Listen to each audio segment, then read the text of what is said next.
I know something about polling, and my suspicion is that a lot of these pollsters, when they went into the heartland, people didn't tell them what they really thought, because they think you're part of the liberal media, you're looking for an answer, you're fishing for an answer, you're giving me a question that I really don't want to answer because it's not the right question, and I think they deflected a lot, and that's one of the reasons why the polls were so off. You're correct to a large extent. There's also a certain element in the polling where there's three axes, the X, the Y, and the Z axis. The Z axis is enthusiasm. And Democratic pollsters, well, they're all Democrats, went on and said, well, the Democrats have much more enthusiasm, so we'll oversample the Democrats, and consequently wound up with these crazy poll results, just absolutely nuts poll results. And of course, then they demonized Trump for months and months and months. So you had kind of Trump shaming going on. Yep. So you had people who were like, well, you know, I'm going to vote for Trump, but I can't tell anybody I'm going to do that because it's, you know, they'll think I'm crazy. So you had that working in. Of course, our friend is exactly correct. You have the folks with the Hillary Clinton inevitability issue. We have to have that built from the inside, and that's part of the Democratic strategy. So we have to be inevitably going to win, and therefore we will win. And so you have that working. And all of that conspired together to feed the echo chamber. And unfortunately, the people who knew that it was hokum didn't tell the geniuses on camera who were caught completely flat-footed believing this stuff. And your Young Turks and Rachel Maddow and the others were very nearly suicidal on election night. I spent all of election night at another network watching Democratic guest after Democratic guest come through, and as the night went on, they got sadder and more despondent and more upset from their thorough, you know, self-involvement earlier in the evening. It was terrific to watch. I mean, I was passing out handkerchiefs before it was over. I mean, it was wonderful. No, Alex, I thought Wolf Blitzer would need Pampers before the end. I mean, he lost it, okay? Completely lost it, okay? And everyone else, I mean, watching going up to the map, isn't there another way?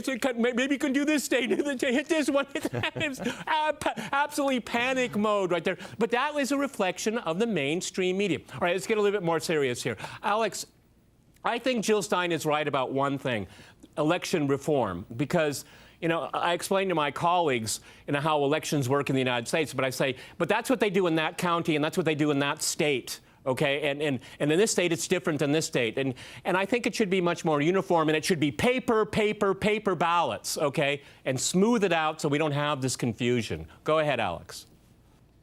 I absolutely agree with you about paper ballots. You know, people like Bev Harris have done amazing work showing that these machines represent an enormous risk. They can be hacked, they can be manipulated, they can be tampered with, they can be pre-programmed to give a certain result. So I think it's absolutely essential, no question, we need to have paper ballots. As for, you know, how elections should be run, I think the founders got it right when they said that really election administration needs to be a state and a local issue, not a national issue. And part of the reason I think is that it really helps ensure the integrity of the elections.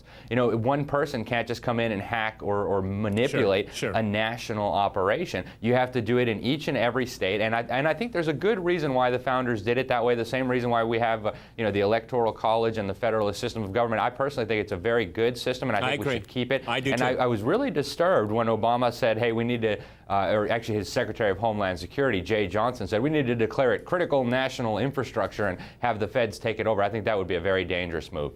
You know, Michael, the Electoral College is really controversial, but I think it really showed how important it is in this election, because if you can break down the states, but then break down the counties, red and blue, all right, and you see where Hillary Clinton's strongest support was. You only need 3 or 4 states to campaign in if you get away with the Electoral College. I think it showed its immense value in this election. Go ahead, Michael. You're exactly correct. The wisdom of the founders in making sure that at that time Philadelphia, New York City, and Boston did not control the republic. Today it would be Los Angeles County, New York County, and maybe Cook County would control the republic, because you know Hillary Clinton's plurality in those 3 counties was what, 10 million votes? I mean, some really crazy huge number. and you know, no one would campaign any place other than there, and they would control who the national president is, and in large extent have a disproportionate influence on the national legislature. No, spreading this out across the country and having the Electoral College make sure that everybody has some level of input, and in smaller states, maybe a disproportionately large one in the way that their vote is counted, but in other ways, they get utterly overlooked, and so this evens it out. This is a very good system, and one that we should adhere to.